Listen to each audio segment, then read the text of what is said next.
Bonsoir à tous, chers auditeurs, chères auditrices, c'est Cyrus et on se retrouve pour le 39e épisode de notre podcast hebdomadaire sur l'actualité footballistique européenne.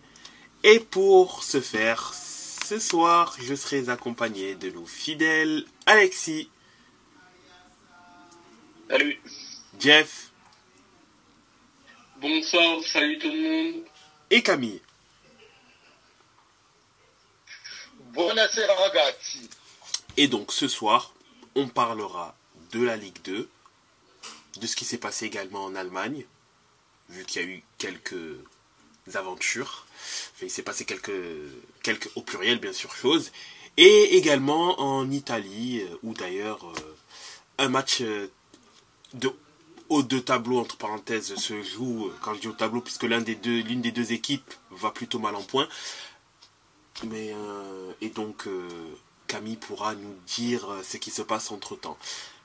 Mais premier stop se fera donc en Allemagne. Donc dites-nous tout, que s'est-il passé en Allemagne, en Bundesliga 2 et en Bundesliga cette semaine? Alors, en Bundesliga 2, j'ai envie de dire c'était un petit peu la semaine des étonnants, notamment pour deux matchs. En l'occurrence, c'était les deux équipes de Hambourg.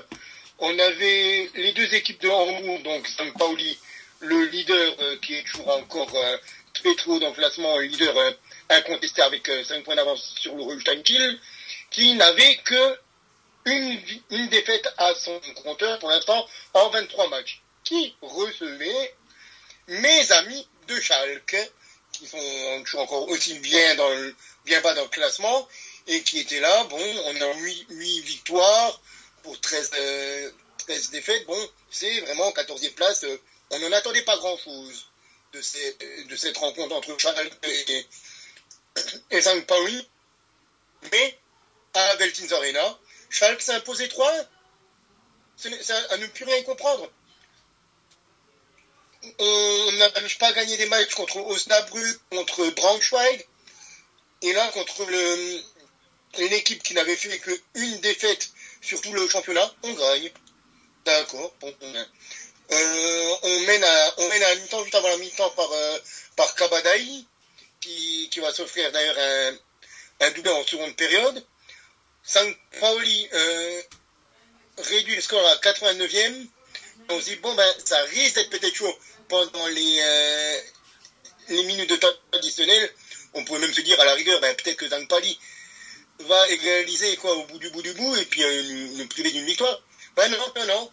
Kenan Karaman qui met le 3 à la 92e minute, donc c'est absolument incompréhensible ce match de Schalke. Vraiment, c'est le match où j'avais même pas mis les notifications sur le téléphone, limite, parce que j'étais là. C'est bon, c'est St. Pauli, ils font une saison extraordinaire, ils vont nous piluler 3, 4, 5-0, et puis je vois, dans la mi-temps, but pour Schalke. Qu'est-ce qui se passe là? Je dis, bon, mi-temps, ok, ouais. Bon, au moins, on est à la mi-temps même, c'est bien. Et je vois après, je vois 2-0, je vois, nouveau but, je fais, oh, ils ont dû égaliser. Non, but pour nous, je fais, what? Deuxième but, pour Schalke, contre St. Pauli. Non, impossible. Qu'est-ce que tu me racontes là? Après, je vois, 80e, 85e, je fais, punaise, mais il n'y a rien qui s'affiche, je fais, c'est bizarre quand même. Et je vois, but pour St. Pauli, je fais, quand même. Et je vois, putain, 4.9, je fais, oh, les crocs, ils vont le faire encore. Ils vont réussir à le faire. Et ils l'ont fait. Donc, du coup, Schalke a infligé la deuxième défaite de la saison à St. Pauli, qui, du coup, est à 2 défaites en 24 matchs. Bon, ils sont toujours encore 5 points devant le Holstein Kiel. Mais, ouais, c'était très étonnant. Étonnant aussi comme la défaite de l'autre équipe de Hambourg, HSV, qui eux s'est incliné contre Osnabrück. Osnabrück qui réussit à décrocher sa 3e victoire de la saison. 2 victoires de suite pour Osnabrück. Est-ce qu'il commencera à se réveiller un petit peu les lignes du VfL? Bon, ok. Ils ont marqué rapidement Osnabrück. 6e minute, c'était dedans. Après, Hambourg réussit par l'inévitable Robert Glatzel à égaliser sur pénalty juste avant la mi-temps, à la 47e. Mais comme c'était une histoire de pénalty ce match, c'est un petit Français qui a donné la victoire à Osnabrück après avoir été réduit à 10 à la 76e. C'est l'ancien de Nancy, de Gladbach notamment aussi, et de l'OM, Michael Cuisance, qui va donner la victoire à Osnabrück à la 89e minute sur penalty.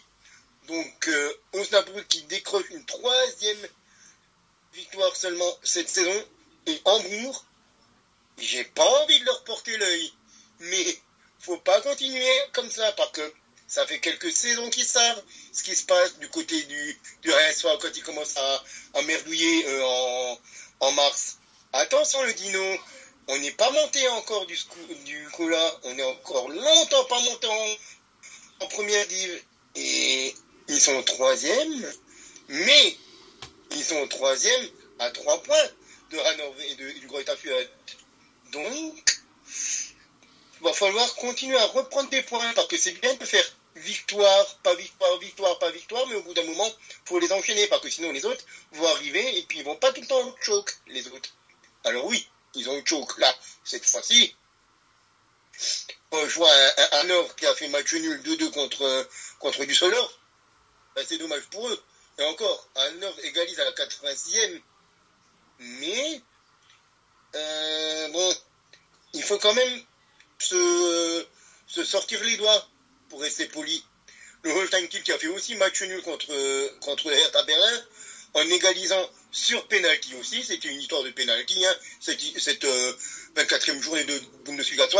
Encore un penalty, cette fois-ci pour le Holstein Kiel à la 98e minute par Timo Becker. Le Hertha qui menait 2-0 face au leader jusqu'à la 81e, puis Porat et Becker qui ont réduit la marque, puis égalisé pour le Holstein Kiel pour le second championnat. Mais les mal classés se sont réveillés sur cette journée. On notera également la grosse victoire à l'extérieur de Wiesbaden sur la pelouse d'Elversberg. On a aussi le Kaiserslautern qui est allé mettre un 3-0 au Hansa Rostock. Bon, le Hansa Rostock qui était réduit à 10 dès la première période, dès la 37e minute. On a Paderborn et Magdebourg qui ont fait 0-0. Pardon, excusez-moi. Posé. Enfin, Braunschweig. Et la claque, là, c'est le 4 qui a pris. Donc, du coup, St. Pauli, avec sa défaite, est toujours encore leader, mais n'est plus, entre guillemets, à 5 points de Kiel. Kiel qui aurait pu revenir à 3 points de St. Pauli, mais à cause de ce match est toujours encore à 5 points du leader. Hambourg à 2 points de Holstein Kiel pour le médium. Alors, le Greuther Fürth sont à 38 points, ainsi que Paderborn. Donc 3 équipes à 3 points du barragiste Hambourg. Düsseldorf est 7e avec 37 points. Karlsruhe est 8e. Le Hertha Berlin est 9e avec 34 points. Nuremberg est 10e, 33 points. Elversberg avec 1 point en moins est 11e. 1 point de moins également pour Magdebourg, 12e. On descend toujours encore d'un point avec le SVW Wiesbaden, 30 points. Schalke est 14e avec sa victoire, 29 points. Kaiserslautern, le premier non relégable et non barragiste, que 25 points. Brand à 1 point avec 24. Le premier relégable est le Hansa Rostock, 17e avec 22 points. Et Osnabrück qui commence à grappiller des points et toujours encore dernier, mais n'est plus qu'à 6 points du barragiste Braunschweig. Voilà pour la Bundesliga. Merci pour ces informations, Camille. Oh. Il n'y a pas de souci. On dirait que moi aussi j'ai un petit chat dans la gorge. Et à l'étage supérieur également, que s'est-il passé? Est-ce que vous m'entendez? Oui, on t'entend très bien. Ah, je pensais que j'avais un peu coupé. Donc indiqué également sur l'étage supérieur. Que s'est-il passé?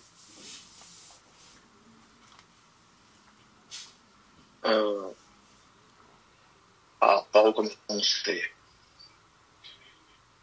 Commence pas par les victoires, ça va pas marcher. Ouais, on va commencer par le début. Les joueurs de Gladbach hier donc à domicile. Et puis de toute façon comme chaque dimanche, comme chaque lundi, j'ai toujours limite pour habitude de me dire que finalement chaque week-end est toujours pareil. Donc voilà, c'est une nouvelle fois un très bon début de match, certainement le meilleur début de match depuis que le coach a été nommé il y a 3 semaines environ, 2-3 semaines. Donc voilà, pas mal d'occasions dès les premières minutes du match, notamment par Bourgard.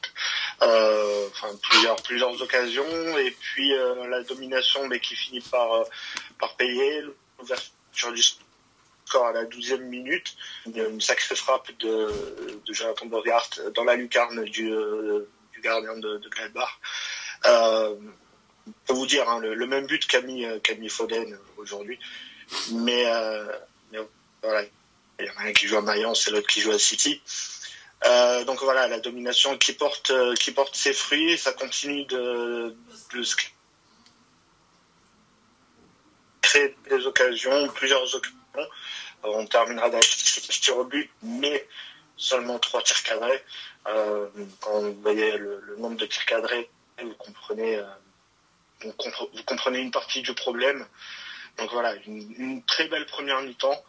On aurait pu mener 2 voire 3-0, ça aurait été pas immérité, mais on retourne au vestiaire avec un seul but d'avance, et puis au retour des vestiaires, ça s'est un peu mal passé, donc voilà. L'égalisation aux alentours de l'heure de jeu de Gladbach. Ils auraient pu gagner ce match, mais au final, ça reste un point logique, on va dire, au vu de la physionomie du match. Chacun a sa mi-temps. Sauf qu'à la 23e ou 24e journée, un point, c'est plus vraiment ce qu'il faut prendre. On est largué par rapport au 15e. Notre chance, la chance du club, c'est que Cologne jouait aujourd'hui et que Cologne a perdu. On reste toujours entre guillemets au contact de Cologne, mais voilà quoi, ça, week-end après week-end, match après match, je me dis que ça va être très compliqué de se sauver. Même la possibilité de faire un barrage, ça pourrait être d'actualité, mais faudrait arriver lors qui est en avril, je crois, avec au moins 2 points, que ce soit de retard ou d'avance d'ailleurs.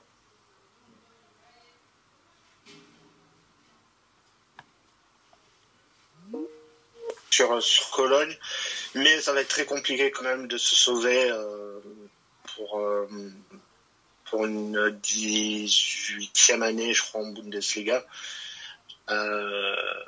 Donc voilà ce que je pouvais dire, à part que chaque week-end se ressemble, et que chaque week-end, j'ai beau dire qu'au final ça sera toujours compliqué de se sauver. Donc j'ai pas grand chose à dire. Le seul truc que je maintiens, c'est que Bo Henriksen et fait du bien au club, parce qu'il est toujours à vivre le match sur le banc de touche. Donc voilà, je pense que même si malheureusement il y a une descente en fin de saison, il faudra le garder, il faudra reconstruire sur un projet, on s'attendre à avoir énormément de départs. Donc voilà, j'essaierai de faire un article très prochainement sur le site pour essayer de comprendre ce qui se passe. Ce que je vous disais d'ailleurs après le match au niveau du recrutement qui avait été fait cet été, mais j'avais jamais fait attention. Mais ils ont recruté des mecs de Schalke qui est descendu, ils ont recruté des mecs du Hertha qui est descendu. Donc voilà, ça apporte pas forcément de bonnes choses au club. Alors c'est des bons joueurs, hein, je dis pas le contraire, mais des joueurs qui sont habitués à jouer le maintien, voilà quoi, ça va être compliqué. Ça va être compliqué. Voilà ce que j'avais à dire sur Mayence. Et la semaine prochaine, il y a un déplacement sur la pelouse du Bayern Munich. Bayern qui est même un peu beaucoup en crise. Donc ça pourrait être une bonne occasion de se reprendre.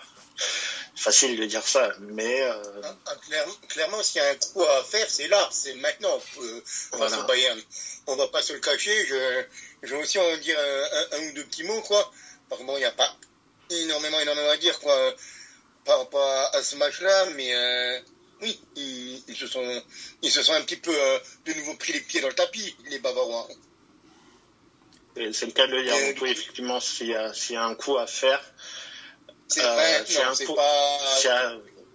Comme disait Duprat, c'est pas aujourd'hui, c'est pas demain, c'était pas hier, c'est maintenant quoi qu'il faut le faire. Et puis c'est exactement. Et puis le match de Cologne semble aussi un peu compliqué, donc effectivement s'il y a un coup à faire, c'est le week-end prochain et puis c'est le week-end prochain. Surtout que le Bayern, je crois, joue également cette semaine contre la Lazio. Le Bayern joue contre la Lazio, le poteau. Et le poteau de Dusan. Ah, la Juve Dugan vient de mettre un poteau. Vichy vient de trouver le poteau face au Napoli. Ah, ben oui, effectivement, étant donné qu'il y a la Juve contre Naples, forcément vous aurez quelques réactions en direct, c'est normal, hein. Vous n'êtes pas à l'abri d'un vocal aussi. Exactement. Le vocal, je vais essayer de pas le faire quand même pendant le podcast pour ne pas casser les oreilles de nos chers auditeurs. Oh là là, oh mais quel dommage, ce petit piqué de Dujan, il avait réussi à prendre le dessus sur Meret et le poteau opposé qui vient se refuser à lui. Piqué, quand tu parles de Piqué, tu parles de l'ex de Shakira? Non, je parle... non, ça c'est le grand Piqué, là c'était le petit Piqué. Ah, le fils alors? C'est ça. C'est un picton, tu vois. Ah.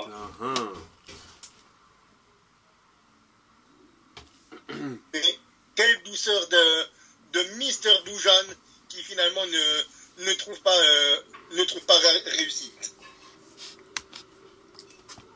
Mais bon, concentrons-nous sur la Bundesliga, du coup, là où on en était. Oui, je disais juste avec un petit le mot Bayern.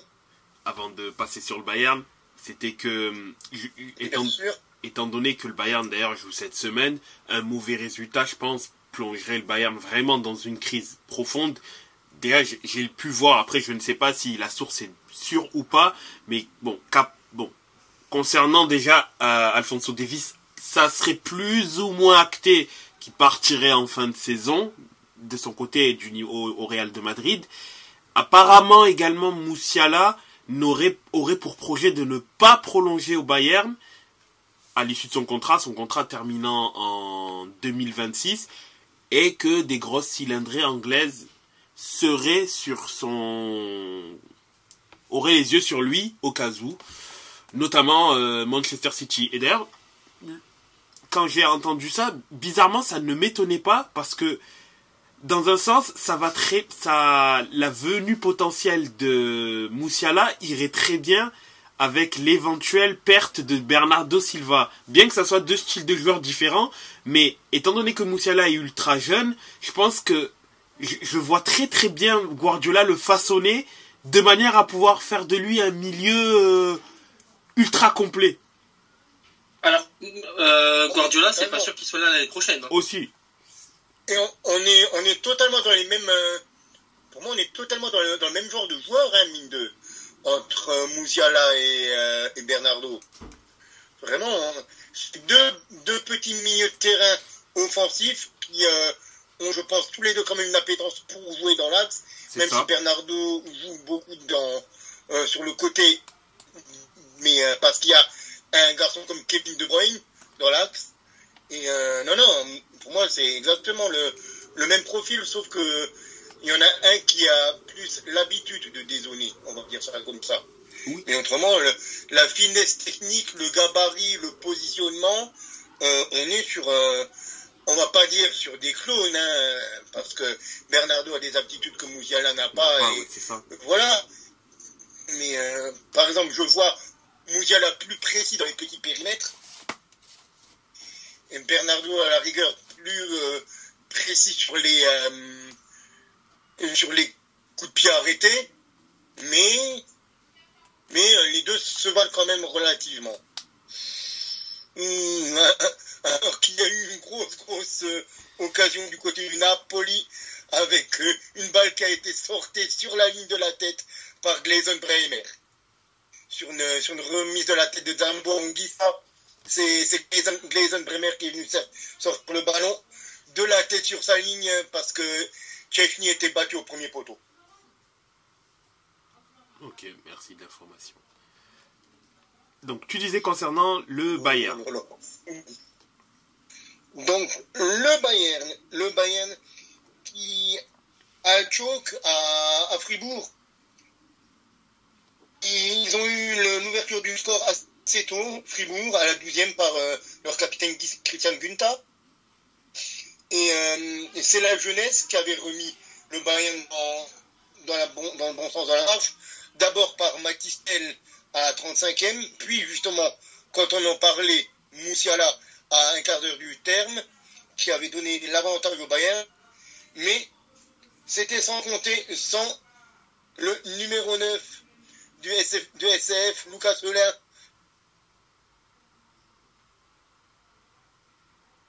pour donner un nouveau coup de canif dans cette saison pourtant pas catastrophique du Bayern, mais un troisième match nul qui les porte à 10 points du Bayer Leverkusen à 10 journées de la fin. Ça veut dire qu'ils ont un point à récupérer par journée, le Bayern, s'ils veulent égaliser. Donc oui, on est nouveau sur du FC Hollywood. Oui, on est nouveau sur un Bayern entre guillemets en crise. Et oui, et probablement le Bayern ne sera pas champion cette saison. Mais j'ai quand même hésité aujourd'hui parce que il y avait le Rhein Derby à 15h30 entre Cologne et Leverkusen, qui est le derby le plus court entre deux villes en première div actuellement. Tout simplement parce que Cologne et Leverkusen sont des villes qui sont relativement acculées l'une à l'autre, et il y a 20 minutes de route entre les deux stades, entre le Rhein Energie Stadion et la Bayer Arena. D'ailleurs, fun fact un petit peu, quand vous prenez l'autoroute, vous passez d'une ville à l'autre juste avec un panneau. Il n'y a pas de délimitation. Vous aurez juste un panneau, vous sortez d'une ville, vous arrivez dans une autre ville. C'est pas du tout, y a rien d'autre. Donc vraiment, c'est les deux collés. Et Cologne avait commencé à bien pousser, mais ils se sont pris un rouge très tôt dans la partie. Malheureusement, Jan Tillman, l'attaquant de Cologne, n'a pas maîtrisé son geste du tout à 14e. Il est venu tacler comme un barbare tout simplement sur sur la cheville de Granit Xhaka, il vient par derrière, il tacle, il prend la cheville. Il aurait pu lui péter la cheville sur ce tacle au Suisse. Et donc du coup, le buteur de Cologne qui est expulsé dès la 14e. Mais ils ont plutôt même bien tenu Cologne.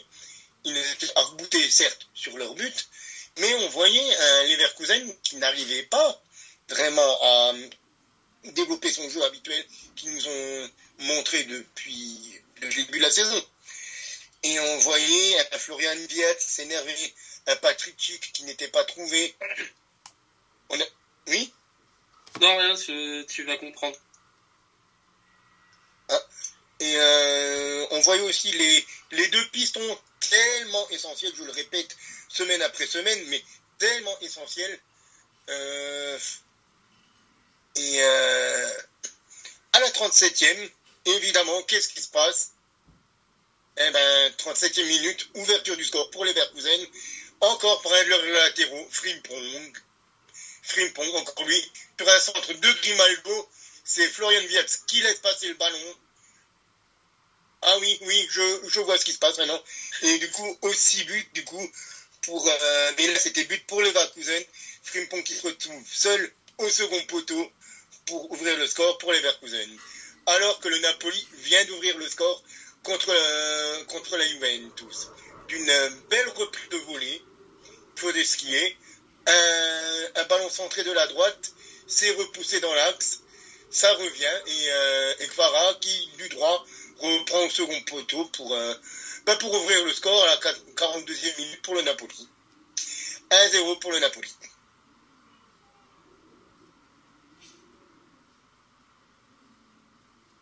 Mais bon, restons sur la Bundesliga. C'est quelque chose de plus sympathique, on va dire, actuellement pour moi. Et le Leverkusen, justement, a eu beaucoup plus de mal encore jusqu'à 20 minutes du terme à s'imposer face au Cologne très très sérieux, et là où crânement sa chance, finalement, c'est l'autre piston, Grimaldo, qui va marquer le deuxième but à la 73e minute sur un bon décalage d'Amin Adli, l'ex-Toulousain qui va décaler Grimaldo. Grimaldo qui n'est plus qu'à un but du double-double déjà, 9 buts, 10 passes décisives pour l'Espagnol. Je ne sais plus quoi dire actuellement, c'est vraiment les deux hommes forts de ces Leverkusen, les deux pistons, Frimpong, Grimaldo, c'est les deux mecs vraiment qui sont incroyables. Alors que je vois la grosse tête Aurelio De Laurentiis, le président napolitain, sauter sur son siège. Cela m'énerve un petit peu, on va pas se le cacher. Ça me casse les cacahuètes pour être poli. Autrement, qu'est-ce qui s'est passé en Bundesliga encore ?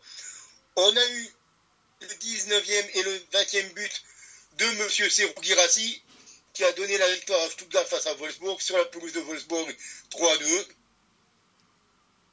Hoffenheim réduit à 10 et s'est imposé 2-1 face au Werder Bremen.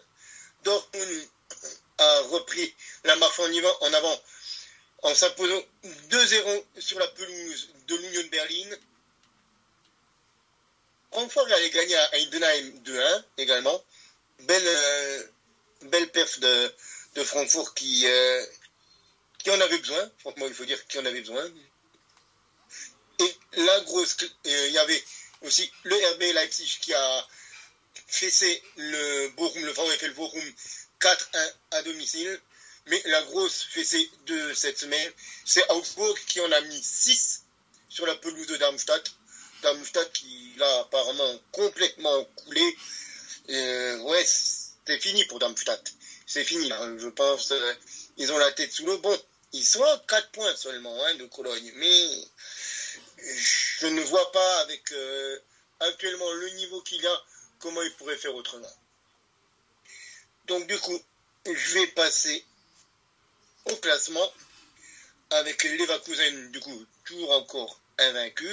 20e victoire cet après-midi lors du Rhein Derby contre Cologne. Le Bayern qui est du coup à 10 points avec son match nul, 54 points. Stuttgart est à 4 points du Bayern, troisième. Dortmund est déjà à 6 points de Stuttgart, donc à 20 points de Leverkusen et à 10 du Bayern. Leipzig est 5e à 43 points. L'Eintracht Francfort 6e avec 37 points. Offenheim n'est pas dans les places européennes avec 33 points. Le Werder 8e, au même nombre de points que Fribourg. Augsbourg est à 29 points et 10e. 11e Heidenheim. 12e Mönchengladbach avec 26 points. Wolfsburg est 13e avec 25 points. 3 équipes à 25 points. Union Berlin et Bochum ont le même nombre de points avec des différences de but défavorables par rapport au Loup. Le 16e, c'est Bologne. Le premier relégable serait Mayence et Darmstadt, le bonnet d'âne, avec 13 points. Et évidemment, on sera au stade pour voir le match du Bayern face à la Lazio mardi soir. Précision pour nos auditeurs. En effet, et on espère que l'expérience sera positive. Après, tout dépend qui souhaitez-vous vouloir gagner. Même si je pense certainement pas la Lazio pour ma part. On va quand même voir le Bayern jouer, donc on va quand même pour le Bayern. Tout de même. Même si une victoire de la Lazio serait bon pour le coefficient de la Serie A, je préfère quand même voir le Bayern s'imposer. Et surtout la déflagration d'une défaite, pas parce que c'est contre la Lazio, mais d'une défaite en 8e de finale de Ligue des Champions, c'est-à-dire encore une sortie prématurée, idem qui avait déjà eu lieu en Coupe d'Allemagne, distancé en championnat, on partirait sur une fin de saison en roue libre. Bon, bien évidemment, leur place en Ligue des Champions, je ne pense pas qu'elle sera en danger. Ils iront en Ligue des Champions. Il faut vraiment, vraiment, vraiment qu'il y ait plus qu'un cataclysme pour qu'ils n'aillent pas en Ligue des Champions l'année prochaine. Mais ce qui est sûr, c'est que là, je pense que le vestiaire va clairement imploser et qu'on risque d'entendre beaucoup de choses au sujet des joueurs du Bayern.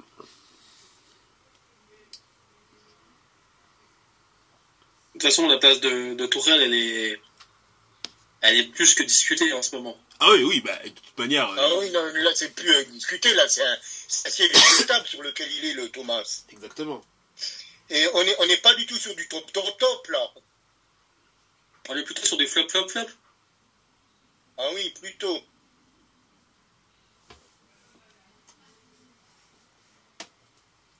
Et donc, la mi-temps vient d'être sifflée entre le Napoli et la Juve, et le Napoli mène 1-0 sur un but de Kvaratskhelia. Beau but d'ailleurs, il faut le souligner. Mais voilà. La Juventus qui enchaîne les contre-performances pour l'instant. C'est bien, bravo, on l'a vu. Apparemment, gagner contre Frosinone, ça va. Gagner contre Napoli, ça ne va pas.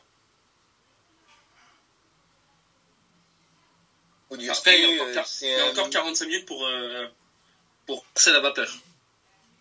Oui, mais bon, pour renverser la vapeur, il faut avoir le ballon aussi. Tout à fait d'accord, mais bon, c'est le Napoli de cette saison. Napoli, cette saison, Justement, c'est pour ça que je me disais qu'on pourrait faire quelque chose. Mais quand tu regardes les stats, on est à 9 tirs encadrés. 31% de possession de balle. Et 31% contre ce Napoli-là. Ils sont à combien en tir, Napoli? 11 tirs 5 cadrés. Ah oui, quand même. On est à 9 encadrés. 69% de possession de balle. 352 passes contre 158. Le seul truc où on est meilleur qu'eux actuellement, c'est les fautes. 7 fautes contre une. Et les cartons jaunes, on en a déjà 3, ils en ont 0. Bien, bravo. Top. Top. Là, c'est nous qui sommes top sur cette première période. Mais bon, cette saison, on a l'habitude avec Allegri. Et je discutais avec des gens sur Twitter. On me disait, c'est Osimhen style le mal alpha, et j'ai dit attention, il y avait 50%, faut pas oublier Kvaratskhelia. Et ben voilà. Malheureusement, j'aurais voulu ne pas avoir raison, mais sur ce coup-là, j'ai une voulu fin, comme on dit. Peut-être que les Juventini auront un soupçon d'orgueil et qu'ils vont renverser la vapeur. Hein. Et j'espère, mon cher Jeff. Vous avez quand même une deuxième place, pas forcément solide, mais votre deuxième place est plutôt pas mal acquise hein, ces dernières semaines. Oui. Ben non, justement, c'était ça le problème. C'était les dernières semaines. Elle était pas les dernières semaines, parce que je te rappelle que les 5 derniers matchs, il y a une victoire, 2 défaites de match nul. Et une troisième défaite qui se profile là. Je vois qu'il y a l'AC Milan qui est à 1 point de vous, Bologne qui a d'ailleurs gagné son match, on en parlera de toute façon demain, hein, mais Bologne qui a gagné son match et qui est quand même à 6 points seulement de la Juve. Après, il y a quand même un écart entre Bologne et l'AS Roma. Il y a 5 points, il me semble, de différence entre les deux. Donc, il y a quand même... 4 Il y a 4 points entre Bologne et Rome. Il y a 4 points entre le Bologne et la Roma, et 5 entre le Milan et le Bologne. Là, il y a quand même un écart, tu vois, ce qui fait que... Et encore, peut-être que la 5e place sera elle aussi qualificative pour la C1. C'est bien parti, donc... Franchement, pour que la Juve descende et n'aille pas en zone Ligue des Champions, il faut vraiment qu'il fasse exprès, quoi. Parce que... Mais non, en Ligue des Champions, on y sera, parce que c'est l'objectif de notre grand Manitou. Je te rassure, c'est l'objectif de notre aussi. Hein, Mais bon, on n'est pas là pour jouer la 4e place, on est la Juve, donc. Il est temps. Je ne dirais pas d'autre chose, il est temps. Actuellement, franchement, sur cette première période de ce que j'ai vu, c'est pas fait, pas à faire. À part cette occasion-là où je vous ai dit avec Vlahovic qui va tirer le poteau, mais autrement, c'est pauvre, c'est faible. Bon, après, on a une équipe Newnook, quoi. On a beaucoup de titulaires qui ne sont pas là, beaucoup de remplaçants qui sont mis. On a Rougani titulaire, on a Sandro titulaire, on a le jeune Alcaraz titulaire, Miretti, Ealing. En gros, les titulaires qu'on a, c'est Chiesa, Vlahovic, Cambiaso, Loca, Bremer et Tech. La moitié. On a la moitié de l'équipe qui est titulaire, moitié pas titulaire. Mais bon, contre ce Napoli-là, comme vous dites, il faut être meilleur, il faut gagner. Il faut juste gagner. Et c'est ce qu'on n'arrive pas à faire. Au contraire, on perd. On n'arrive pas à poser le pied sur le ballon. On n'arrive pas à être dangereux, on n'arrive pas à être dans leur surface, on n'arrive pas à tirer, on n'arrive pas à être la Juve, c'est tout.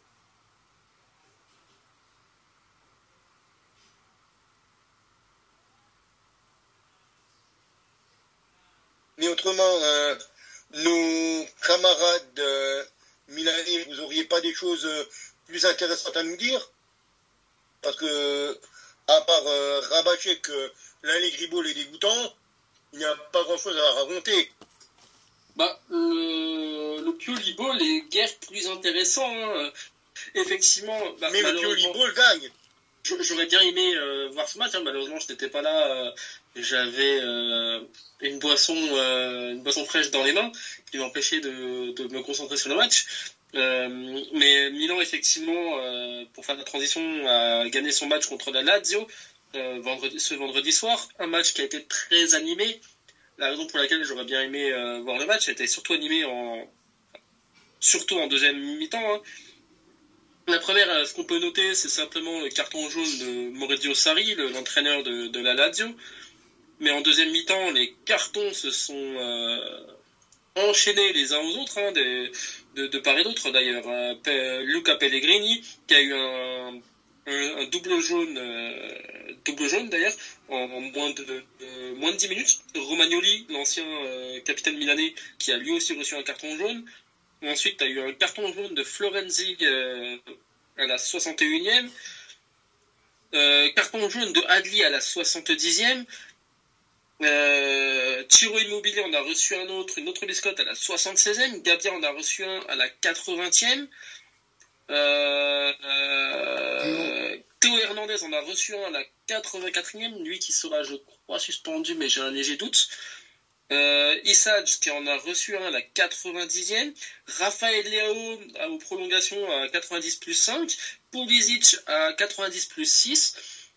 Gendouzi en a reçu un aussi, et Maruzic, pardon, côté Lazio, côté Lazial, 90 plus 4 et 90 plus 6.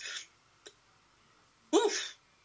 Il y a eu de la notification pour ceux C'était qui une véritable foire d'empoigne.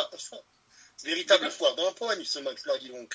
Ah, mais totalement. Hein, ce qui a sauvé, c'est le jeune Suisse arrivé de Salzbourg cet été, le jeune Noah Okafor qui est entré en cours de match, hein, il est rentré à la 71e minute, il a marqué à la 88e minute. Donc voilà, les jeunes entrants score.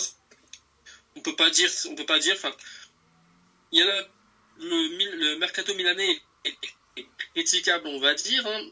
Enfin, pour certains, il est critiquable, mais je trouve que au niveau de l'attaque, c'est pas si mal. Hein. Je vais retrouver la stat. 13, alors, avec 13 buts, Milan est l'équipe qui a marqué le plus de buts cette saison avec des joueurs entrés en cours de jeu dans les 5 grands championnats européens. 4 buts pour Okafor et Jovic. Jovic qui est vraiment, comme je l'ai déjà dit à plusieurs reprises, hein, la belle surprise de ce mercato. Noah Okafor qui continue de son bout de chemin. Hein, il a montré plusieurs fois son amour pour le club. Alors, c'est le genre de joueur, le genre d'effectif que j'aimerais bien voir. On espère l'année prochaine avec un nouveau coach, un coach plus consistant qui aura plus une tactique plus offensive. Voilà, on va peut-être pas critiquer, on va peut-être pas tirer sur l'ambulance une énième fois, hein, avec Sirius et même Tokani, on l'a déjà fait 1 million de fois, que ce soit en dehors pendant les podcasts ou en dehors. Mais voilà, j'ai souvent critiqué Pioli, mais là sur ses remplacements, il a effectué pas grand-chose à dire. Il a effectué plusieurs remplacements pendant ce match-là. C'est des joueurs qui avaient pour la plupart reçu des cartons jaunes. Il ne voulait pas non plus se permettre de perdre un joueur en cours de match. Je trouvais ça intelligent, mais je trouve que Pioli, lui, encore une fois, sans vouloir tirer sur l'ambulance, il manque de grinta, c'est plus pragmatique et c'est pas beau à regarder déjà. Hein. La plupart du temps, c'est pas beau à regarder. En tout cas, ou alors c'est beau, mais une mi-temps à peine, ou un bout de mi-temps. Mais le reste, Pioli va gâcher le match. Mais là, au niveau du coaching, en tout cas, ça a été réussi. Mais j'aimerais bien voir l'équipe de Milan avec un coach plus offensif, tout simplement. Sans forcément attirer un grand nom, hein, mais de toute façon, Milan n'aura pas le budget pour. Même si d'ailleurs, ce qui me fait penser que Zlatan a eu, j'ai eu l'information au cours des derniers jours, Zlatan a les pleins pouvoirs en dehors de l'absence de Cardinal. Donc c'est lui qui a les pleins pouvoirs au niveau du mercato et tout ce qui est joueur et changement de coach.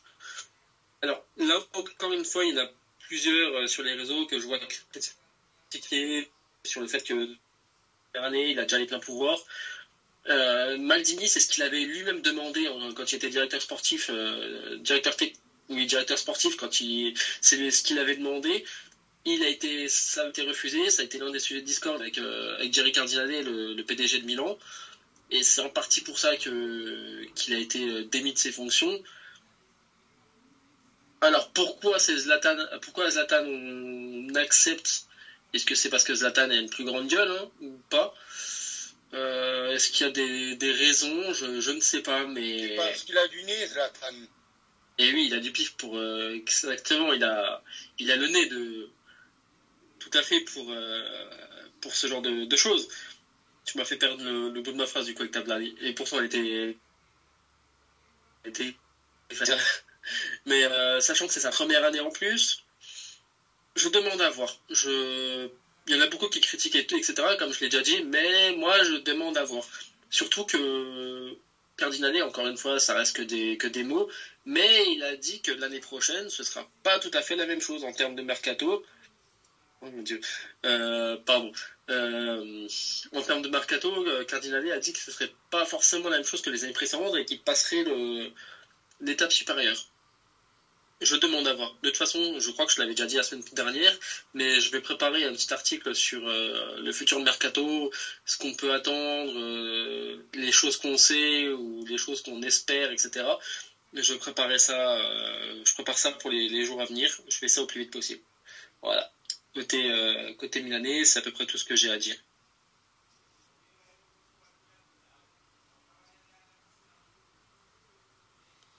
Eh ben, super. Et est-ce que notre grand interiste ne débrieferait pas encore quelque chose? Ah non, vous jouez demain, c'est ça? C'est ça, exactement. L'Inter ne joue que demain, donc forcément, je peux difficilement parler. Une fois voilà, tu ne pourras pas nous abreuver de ta science par rapport à ce match. Pas encore, mais étant donné que on sera en train de discuter des autres championnats, lorsqu'il y aura quelque chose qui se passera au niveau du match, j'en informerai. Mais pour ce soir, je suis obligé de botter en touche. Ça ne me fait pas plaisir, mais pour le jeu de mots, je suis obligé de le dire, j'espère que vous gagnerez sans gêne de...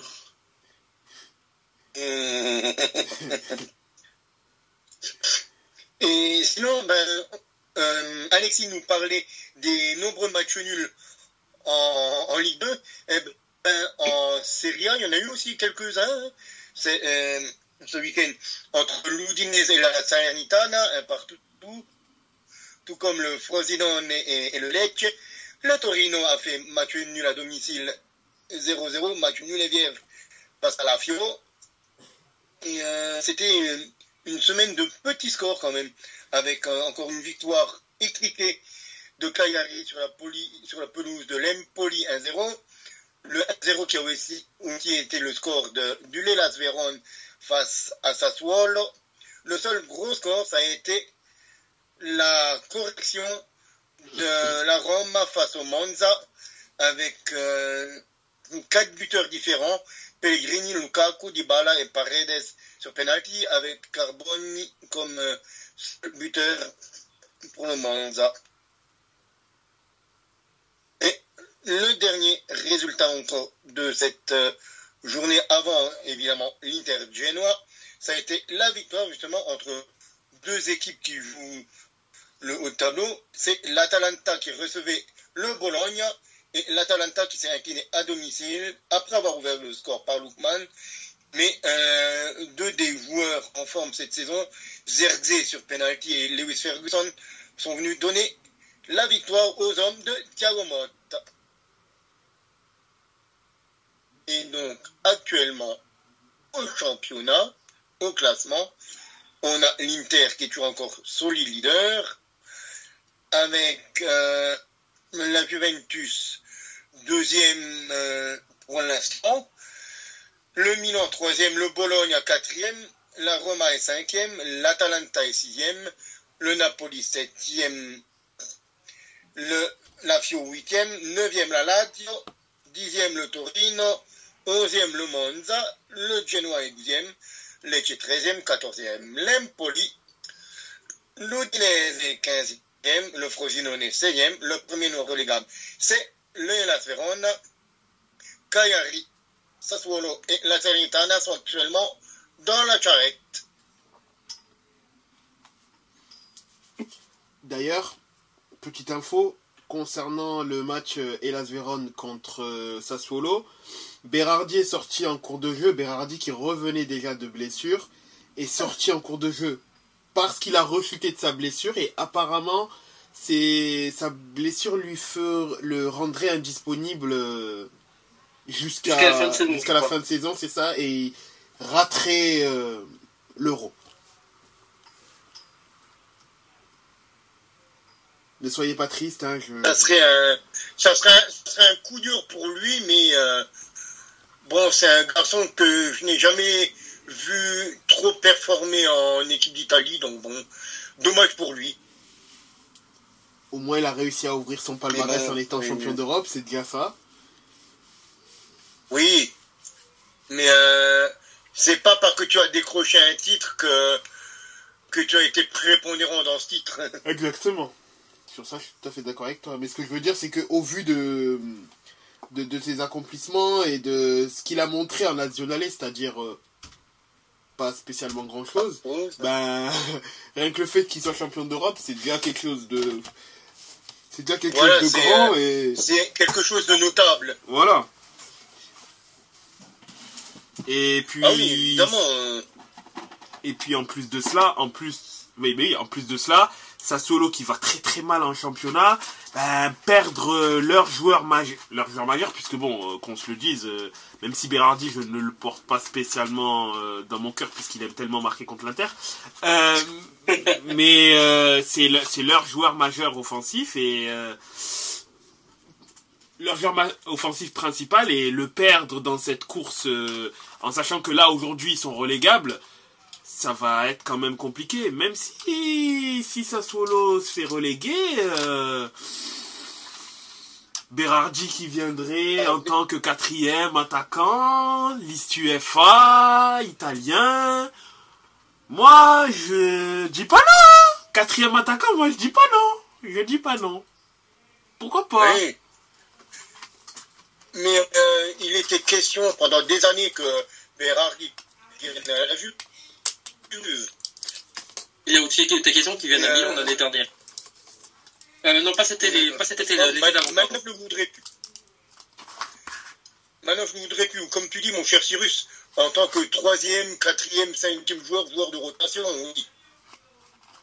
Mais c'est plus le Berardi qu'on nous promettait, je sais plus, en 2015, 2016, quoi. Voire un peu après, quoi. Là, quand on regarde ses stats, bon, il a des bonnes stats encore cette saison en plus. Mais regarde, c'est 9 buts, 3 passes décisives en 17 matchs. Ouais. Mais les saisons précédentes, c'est un garçon qui va te faire 10 buts et assists sur par saison, quoi. C'est ça. Il est bon, quoi. C'est un bon joueur de série. Mais ce n'est pas le Fori Class qu'on nous avait vendu au début. Exactement. Mais bon, de toute manière, si Sassuolo descend, forcément, il y aura ça nécessitera des ventes. Bon, ils vont récupérer quasiment 30 millions sur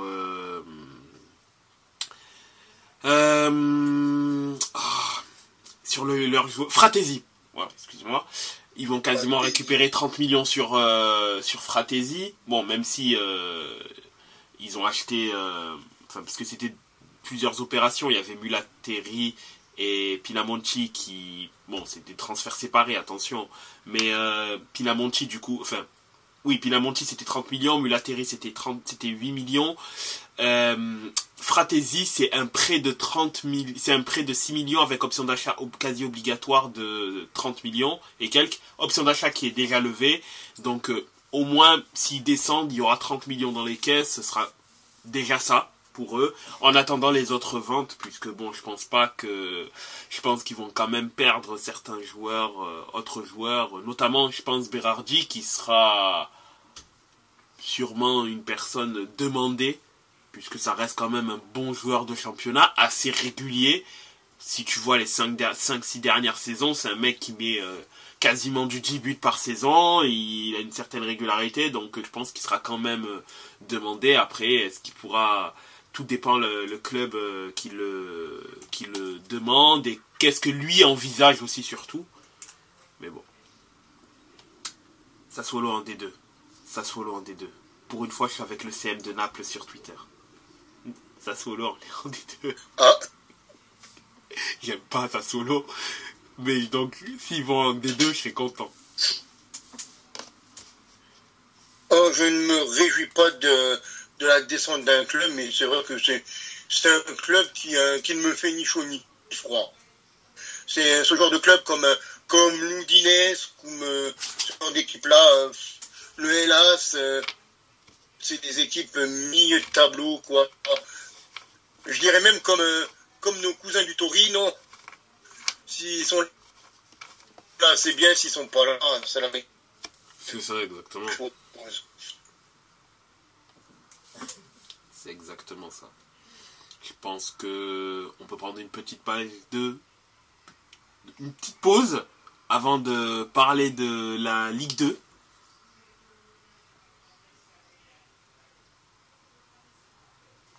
Faisons ça. Hein. C'est cela. À tout de suite. Faisons ça, chers amis. À tout de suite. Nous revoici cette fois-ci pour la deuxième partie de notre podcast sur laquelle nous parlerons de ce qui s'est passé en Ligue 2. Alexis, dis-nous tout. Que s'est-il passé en Ligue 2 la course à la montée, la course à la descente, étant donné que c'est quand même assez particulier en Ligue 2 cette saison, donc je suis tout oui pour que tu puisses nous informer de tout cela. C'est exactement ça, c'est serré en haut, c'est serré en bas, on verra tout à l'heure avec le classement, mais on va revenir sur le match qui m'intéresse.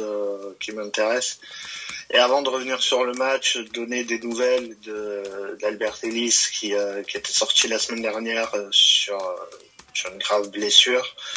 Il y a eu un communiqué de la part des Girondins qui est tombé mercredi, comme quoi les joueurs se relayaient progressivement et que les prochaines heures seraient plus importantes.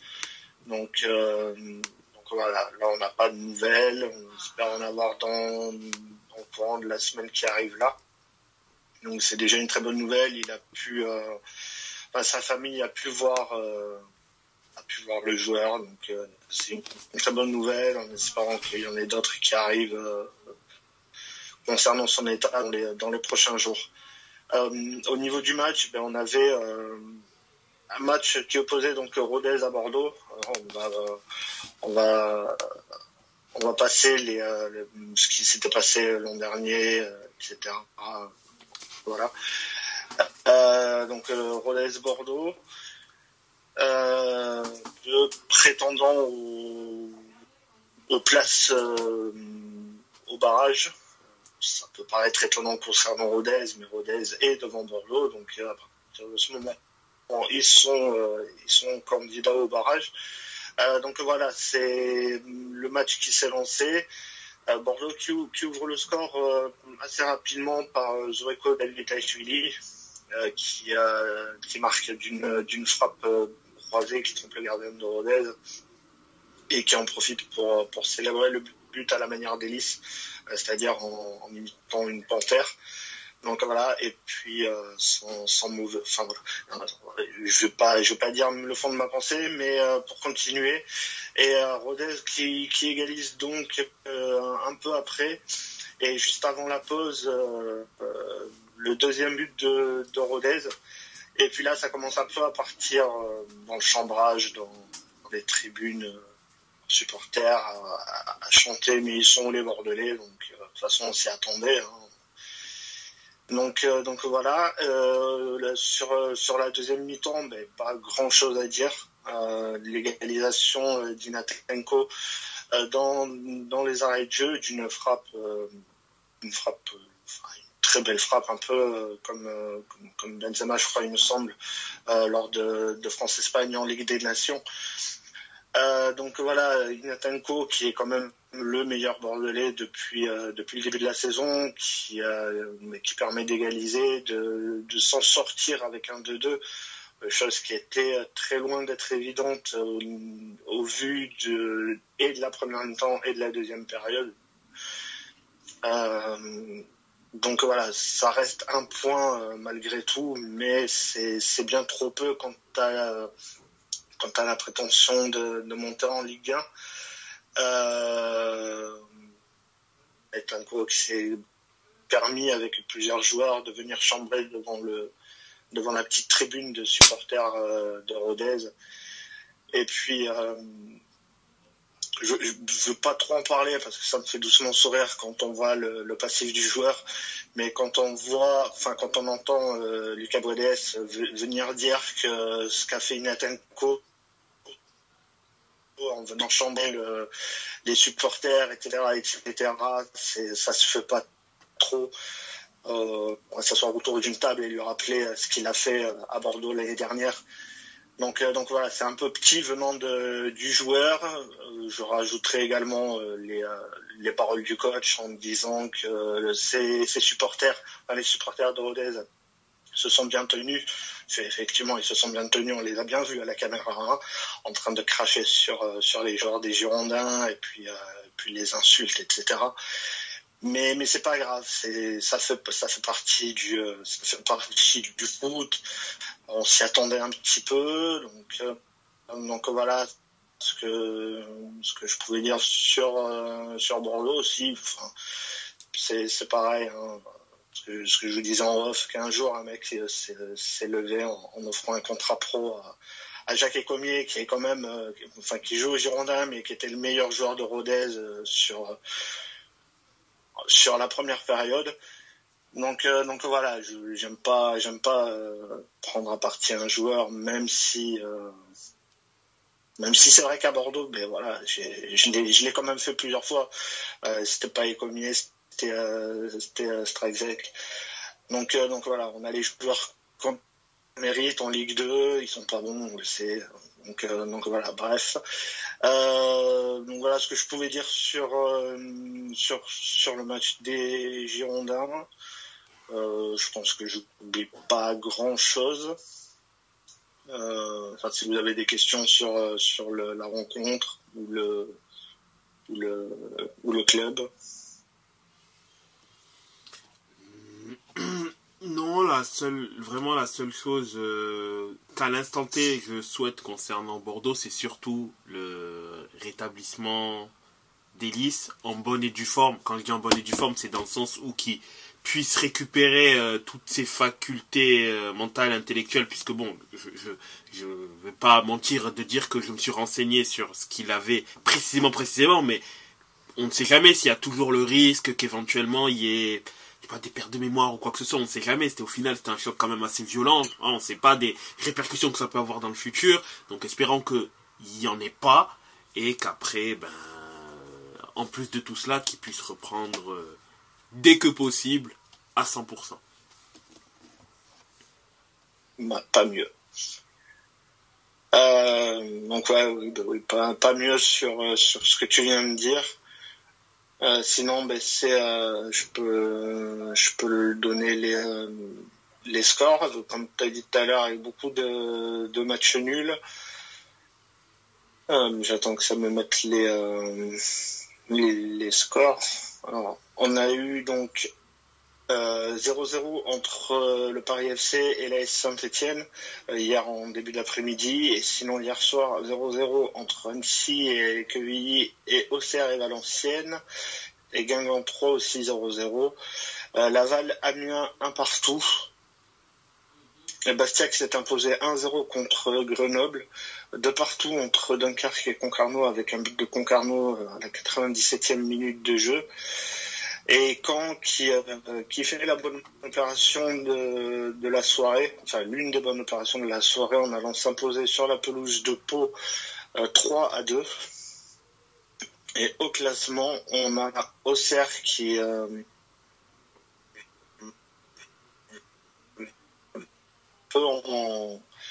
galère un an avec 52 points. Et là, on arrive dans un paquet d'équipes où c'est assez serré. On a Angers qui est deuxième avec 46 points mais avec un match en moins. Laval qui est troisième avec 45 points. Quatrième, Saint-Etienne et Caen avec 42 points. Sixième, Grenoble qui sort du top 5 avec 40 points. Septième, Rodez 39. Huitième, Ajaccio et Amiens 38. Dixième, Pau avec 37. Onzième, Guingamp et le PFC avec 36 comme Bordeaux 36. Bastia qui est 14e avec 33 points comme Concarneau. 16e 3 et Dunkerque 31 points, mais une meilleure différence de but pour les Troyens. Quevilly avec 26 points, Annecy avec 24 points et Valenciennes qui est en route vers le national avec 16 points. Et la semaine prochaine, avec les matchs qui s'annoncent, on va essayer de trouver ça rapidement. La journée qui s'ouvrira donc samedi après-midi avec un match assez important pour le haut du classement entre Saint-Étienne et Auxerre.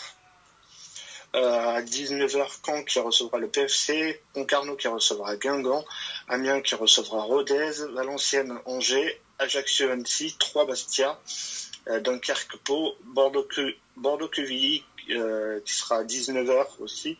Et sur la chaîne L'équipe, d'ailleurs, par rapport à ce match, ça sera ils vont fêter les 40 ans du titre de 1984. Donc voilà, avec plein d'anciens joueurs qui seront présents. Et la journée qui se terminera lundi prochain avec le match entre Grenoble et Laval. Et juste pour rajouter que demain, le match en retard sera entre Angers et Ajaccio, Angers qui a l'occasion de revenir à 3 points de la JOCR. Noté. Voilà. Merci pour le débrief Ligue 2. Un championnat qui est quand même très très très où vraiment tout peut se passer. Vraiment tout peut se passer d'un coup. On peut passer d'équipe quasiment barragiste à milieu de tableau ou de milieu de tableau à équipe quasiment barragiste, mais pour ne pas descendre du coup. Donc c'est quand même assez intéressant à suivre. Ça, par exemple, il y a quand même 6 points entre Saint-Étienne qui est 4e et Bordeaux qui est 13e. Et il y a aussi 6 points entre Bordeaux qui est 13e et Dunkerque qui est 17e. Donc il y a de la lutte pour le haut du classement, pour le bas du classement. Il y a des équipes qui sont, je pense, déjà condamnées, mais il y a quand même beaucoup d'enjeux à toutes les places. Donc c'est ça, c'est ça qui est bien à suivre. Il suffit d'une bonne ou d'une contre-performance pour éventuellement prendre ou perdre 1 à 2 places, voire peut-être même un peu plus s'il y a une succession de matchs nuls qui fait que l'équipe grappille petit à petit des points. Donc ouais, c'est en soi c'est passionnant, hein, mine de rien. Exactement. Surtout que toi de ton côté, étant donné que tu suis Bordeaux est vraiment à la place entre parenthèses du bâtard, puisque c'est l'équipe qui est clairement entre les deux. Donc si elle perd 2 matchs, elle peut se retrouver plus rapidement en bas, mais si elle en gagne 2 et qu'il y a des contre-performances, elle peut se retrouver en haut. Donc toi, t'es dans le jour où il gagne, tu te dis ah purée, on se rapproche éventuellement des places qualificatives, mais quand il perd, tu te dis finalement Lopez. Mais c'est ça, tu te rapproches du top 5 en gagnant, mais finalement tu te rends compte que les équipes devant toi gagnent aussi, et puis au final tu restes à cette 13e place. Donc ouais, c'est comme tu dis, c'est la place du bâtard. Donc après voilà, faut pas se leurrer, ça va être très compliqué d'espérer le top 5. Il y a un enchaînement de matchs pour Bordeaux assez entre guillemets facile.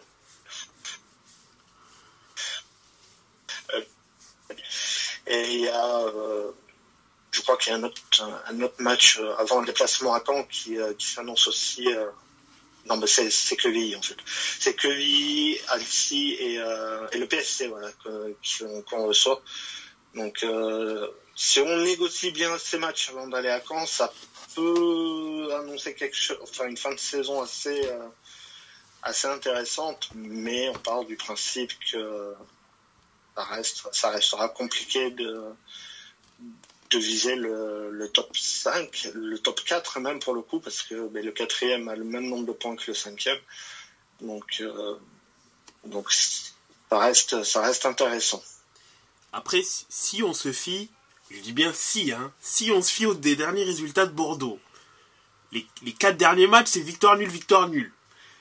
Bon, je dis pas que je suis quelqu'un qui est bon en pronostic, hein, mais si on se fie à cette statistique, le prochain match de Bordeaux devrait être une victoire. On te le souhaite, que tu sois content. Ah. Mais... moi, personnellement, je dis plus rien parce que généralement, c'est l'inverse. Oui, c'est vrai. Donc c'est je vrai. dis plus rien. C'est vrai, en effet. Mais au moins, là, ça fait 4 matchs que Bordeaux ne perd pas. Exactement. Je pense que tu le sais quand même un peu mieux que nous. Ce qui est très important en Ligue 2, c'est de commencer des séries, éventuellement les longues séries, notamment l'année dernière, je crois le Havre qui a enchaîné une série folle de matchs sans défaite, plus de 30 il me semble. Et là, mine de rien, Bordeaux, ça fait 4 matchs qu'ils ne perdent pas. Ok, d'accord, c'est 2 victoires, 2 nuls. Mais la spirale, elle est quand même positive. Après, vous pouvez faire mieux, mais la spirale est quand même positive. Si elle part sans perdre de match jusqu'au match contre Caen, ça fera 6, 7, 8 matchs sans défaite. Mine de rien, ils partiraient quand même avec un bagage positif. Puis après, il y a derrière le fait qu'Elis, la situation, ça peut revigorer. Enfin, c'est un peu bizarre de dire ça, mais je veux dire, c'est que derrière, tu te dis, ah, t'as un de tes potes, entre parenthèses, qui vit un moment difficile, ça peut revigorer le groupe et recréer un certain truc qui fait que peut-être l'équipe va se transcender et que elle va encore mieux tourner ou faire de meilleurs résultats qu'elle aurait pu faire. Donc, après tout, tout est possible. Hein.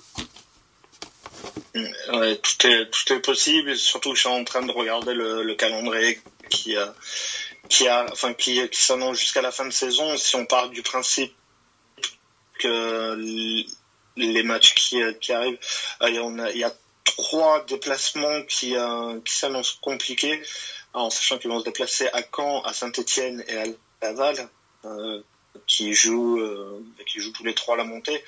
Et sur les autres matchs, ça reste abordable parce qu'il y a, donc on disait, le match face à Quevilly, le match face à Annecy, la réception du PFC. Il y a Bastia qui s'annonce, il y a Dunkerque, la réception d'Ajaccio, un déplacement à Concarneau et on termine la saison par Pau. Si les 3 prochains matchs qui s'annoncent sont une bonne série, en confiance avant d'aller à Caen, qui joue lui aussi la montée. Je négocie bien Bastia. On sait comment sont les Girondins. Ça peut être blanc comme ça peut être tout noir. Donc voilà. Déjà négocier c'est le prochain match qui arrive. J'aime pas trop dire ça, mais négocier les matchs les uns après les autres et puis après on verra. Mais le calendrier des Girondins est quand même assez abordable, on va dire. C'est exact.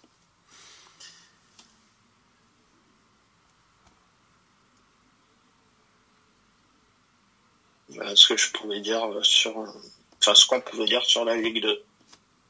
Alors que je te coupe, enfin justement du coup je ne te coupe pas, mais l'égalisation de la Juventus face au Napoli, 81e minute, Federico Chiesa qui vient égaliser pour les bianconeri. Même pas une petite explosion de joie, je suis déçu. Non, tout simplement parce que je n'ai pas vu le but, vu que mon Canal Plus a frisé juste au début de l'action. Ah mince. Donc j'ai eu la notification sur le téléphone, mais je n'ai pas vu le but. Mais évidemment, très très content de voir la Juventus égaliser. Mais ouais. Évidemment, j'ai pas vu le but, donc je n'ai pas pu vous casser les oreilles pour l'égalisation de Monsieur Federico Chiesa. Tu n'as pas pu t'exalter. Exactement. Donc du coup, je regarde l'action en replay, tout simplement. Je suis revenu quelques minutes en arrière sur le direct pour pouvoir regarder le but.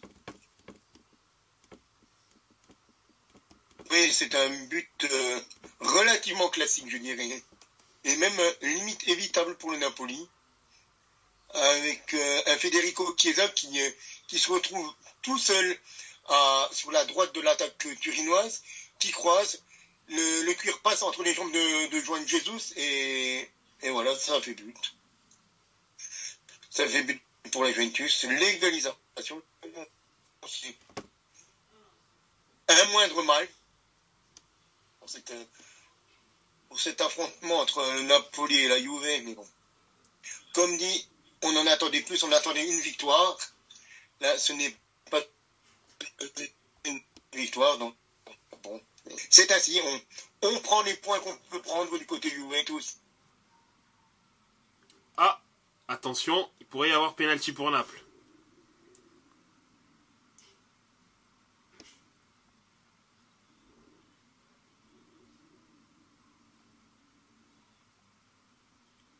Rigore non per la Juve. C'est étrange. Ah.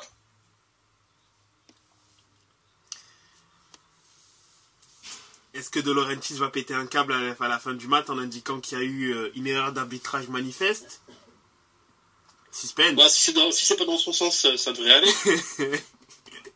Là, si c'est penalty, c'est penalty. Ah, ben... Ah, exactement. Penalty accordé.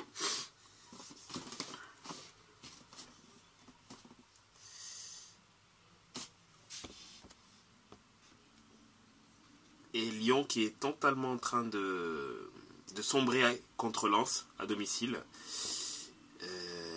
Lyon qui finit d'ailleurs à 10 contre 11. Hein,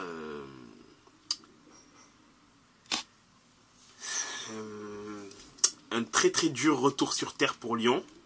Et Lens qui donc repasse devant l'OM hein, en tant que 6e et dernière place européenne. Mais l'OM n'est qu'à 3 points. Mais grosse défaite de Lyon hein, pour l'instant. On va dire que bon, il y a peu de chances pour qu'ils réussissent à remonter. 3-0 à 10 contre 11. Et là, c'est Osimhen qui va se présenter devant Chesney. Bon, après, il y a faute, hein, il se fait prendre en sandwich entre Nantes et Bremer. Mais bon. Alors, ça, toi, c'est des trucs vraiment évitables, quoi. Je ne comprends pas. Je comprends pas comment un garçon comme Bremer peut faire des erreurs comme ça. Autant Nantes, qui est un très jeune joueur, je comprends, mais Bremer... Eh oui! Et là, non!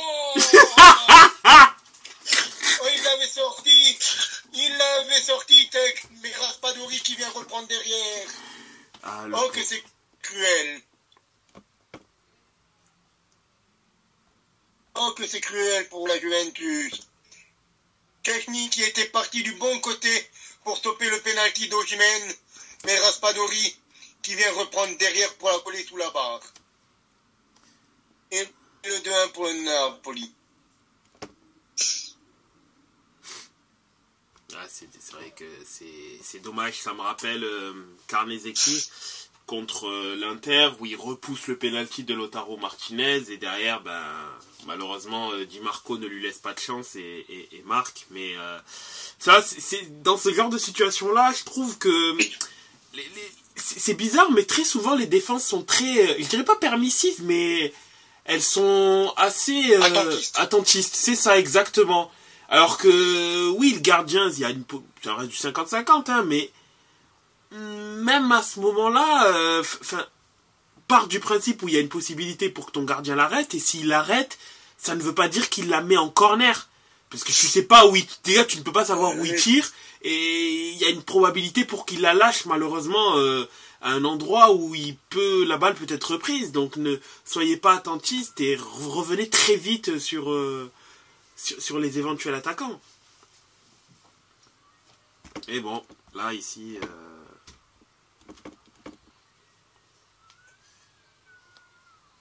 C'est dommage. Quelle tristesse. Alors que Arek Milik rentre à la 89e minute.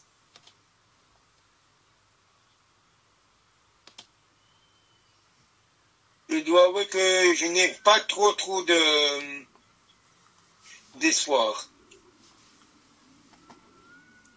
Nantes qui sort déjà pour Danilo. Ah, étonnant.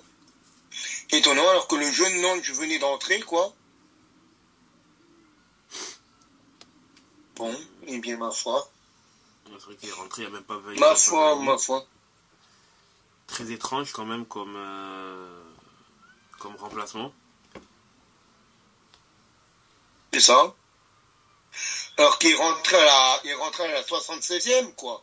C'est ça. Donc il est rentré à la 76e, il le fait sortir à la 89e, il a fait jouer 13 minutes, quoi. Ouais, franchement, ouais, quoi. Mais petite question, Camille, c'est intéressant du coup, puisqu'il y a le match de la Juventus.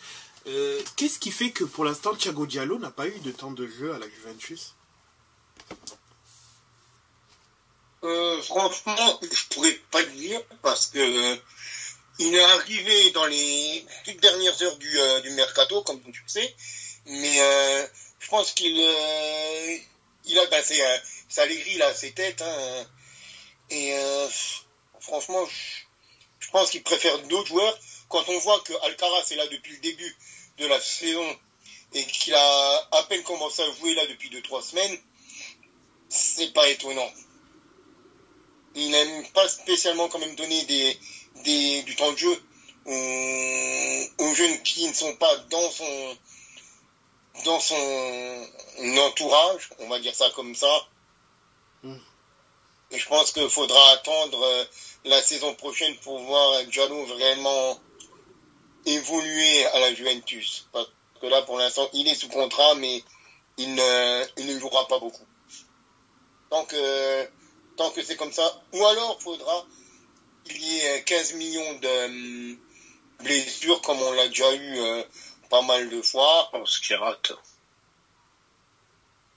Parce qu'après, c'est vrai que autant c'est vrai que Thiago Diallo sort d'une grave blessure l'année dernière, ce qui fait qu'il n'a pour l'instant pas encore débuté le moindre match cette année. Après, je me posais quand même la question, est-ce qu'il va quand même grappiller du temps de jeu? Après bon, peut-être que là oui, après c'est vrai que contre l'Inter c'est un peu compliqué, mais bon, elle a enchaîné Udinese, Hellas Vérone, Frosinone. Bon, après c'est vrai que c'est pas des résultats super positifs non plus. La défaite contre l'Udinese, le nul contre l'Hellas Vérone, la victoire assez, dans le bout du bout contre Frosinone. Peut-être que c'est peut-être le contexte qui a fait que compliqué de le faire grappiller quelques minutes de jeu, surtout qu'il revient d'une grave blessure. Bon, après, peut-être que si la situation de la Juve se décante, quand je dis se décante, bon, une nouvelle défaite, bon, même si, bon, là, je vais plus faire la fine bouche, hein, l'Inter a 12 points de retard pour l'instant, mais sans compter ce match-là avec plus de 10 points d'avance. Je vois très mal l'Inter. Pour moi, le Scudetto, il est quasi, je vais pas dire que c'est le cas, mais quasi assuré. Ben, pour le coup, la Juve peut. Je dis pas qu'elle doit lâcher cette saison, absolument pas. Qu'elle garde sa deuxième, qu'elle fasse en sorte d'être le mieux classé possible. D'ailleurs, de toute façon, je pense que mieux t'es classé, mieux tu prends derrière pour le market pool, pour les droits TV. Donc ça joue. Mais l'incorporer petit à petit, le faire rentrer sur une dizaine de minutes, etc. Oui, bien sûr. Ça serait pas mal, je pense. Bien sûr, surtout que on n'en a pas 15 millions, quoi, des défenseurs centraux. Et ça on a les titulaires, Gatti, Danilo, Bremer, on a Rugani, et après il y a lui, quoi. C'est ça, exactement. Ah, Sandro est capitaine aujourd'hui. Sandro, non, il a pris le brassard quand tout le monde est sorti, là. Ah. Pourquoi Danilo il était sur le banc? Oui, il est capitaine, c'est le fils, un des fils illégitimes de Allegri, tu savais pas. J'allais me demander pourquoi Danilo était sur le banc, parce que je crois il est sorti blessé contre Frosinone, peut-être c'est pour le... Enfin, oui, Danilo n'a pas été titulaire comme Gatti. Parce que les deux étaient pas frais. D'accord. Les deux étaient épuisés. Donc c'est pour ça qu'on avait une défense Rugani, Sandro, Brenner aujourd'hui. Ok, d'accord. Allez, Kiko, mets le ballon comme il faut là, dans le paquet. Et cette fois-ci, s'il te plaît, Rugani, tu ne tapes pas à côté du ballon. Pas comme juste avant là. Allez, Kiko.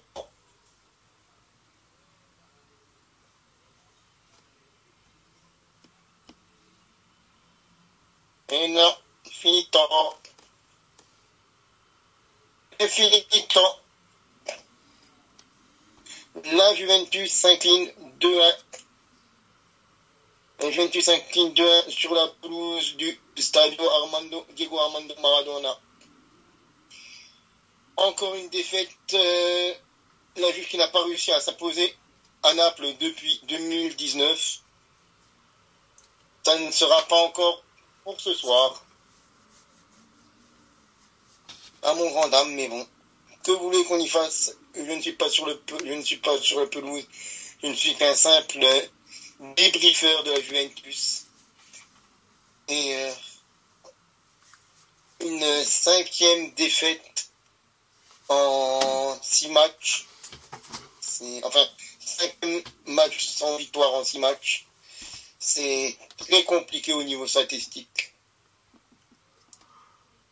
Il faut absolument faire autre chose sur cette fin de saison avant de connaître une débâcle. Il reste 11 matchs. Il faut en gagner le plus possible. C'est ça, parce que le match de l'Inter contre Rennes n'est pas encore fait, donc je ne vais pas dire qu'il y a 14 points de... Enfin, que l'Inter soit déjà...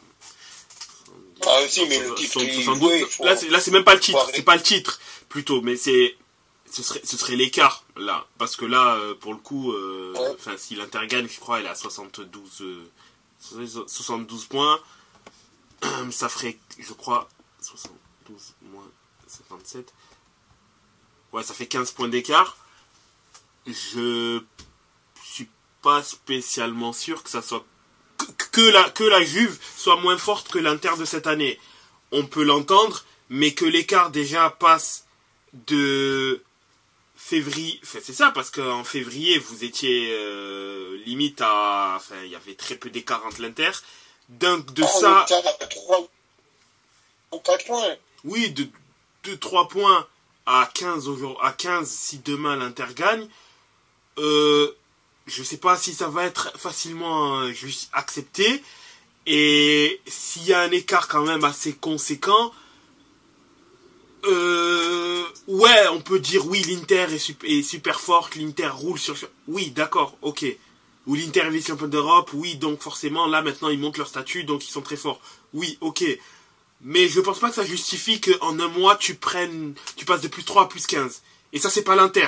C'est la Juve en elle-même qui s'est sabordée toute seule. Ah, c'est pas l'Inter. Donc, oui. Pour le coup...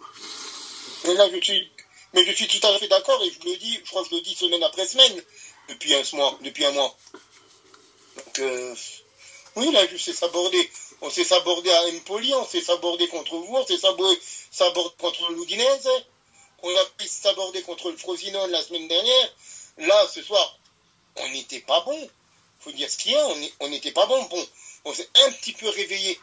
En seconde période, on a réussi à faire 3 tirs cadrés. En seconde période, waouh, miracolo.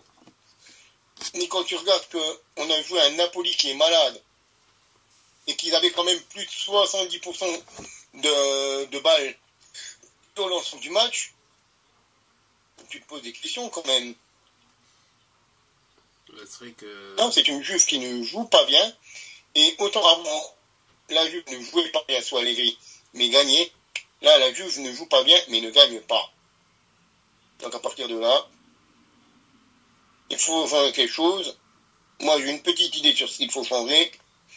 Mais bon, je ne fais pas partie du board de la Juventus, donc s'ils ne veulent même pas écouter les messages qui se diffusent jusqu'à Times Square, je ne comprends pas sur quelle plus grande affiche il faudra leur mettre aux dirigeants. Ouais, je sais pas si c'est... je veux bien que les dirigeants, etc., se disent, bon, on est sur une année de transition, etc., mais quand tu vois la physionomie de la... C'est quand tu vois la physionomie de la saison, comment cet écart est devenu gigantesque, et si encore t'avais fait un...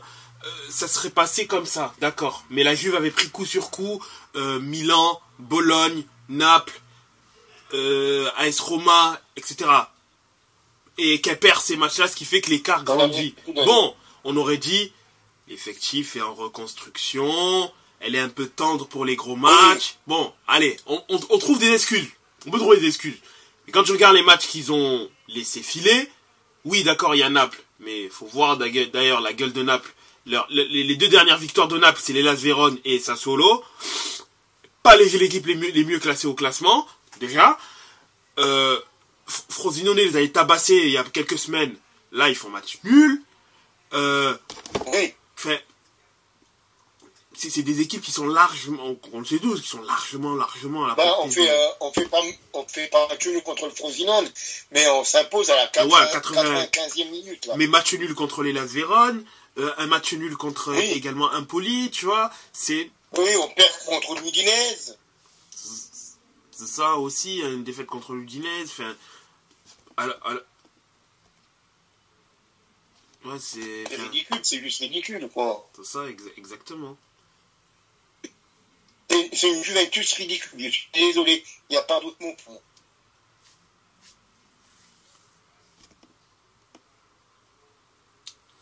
Ouais, messieurs.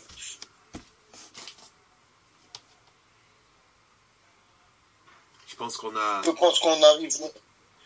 De toute façon, je pense que je ne vais pas être plus performant dans mon analyse ce soir-là, parce que tout simplement, il n'y a pas grand-chose à analyser. Exactement. Il n'y a pas grand-chose à analyser. Je vais pas faire des ronds de flanc pendant encore un quart d'heure pour dire que Allegri ne joue pas le bon, que la Juve est dans une situation plus que malade, et que c'est une situation qui ne satisfait pas grand monde du côté de la nouvelle sphère, quoi. Exactement. Donc on peut clôturer pour aujourd'hui, du moins. Pour ce soir, c'est ça exactement. Et donc on reviendra demain en analysant les autres championnats que sont la Ligue 1, la Serie A, la Ligue 1, oui, le dernier match de la Serie A, du coup, la Première Ligue et la Liga. Passez donc une excellente soirée, les auditeurs et auditrices. Merci bien, bonne soirée à tous. À la semaine prochaine. Exactement. À la semaine prochaine, Alexis. Ciao. À la semaine prochaine, Alexis. Ciao. Salut.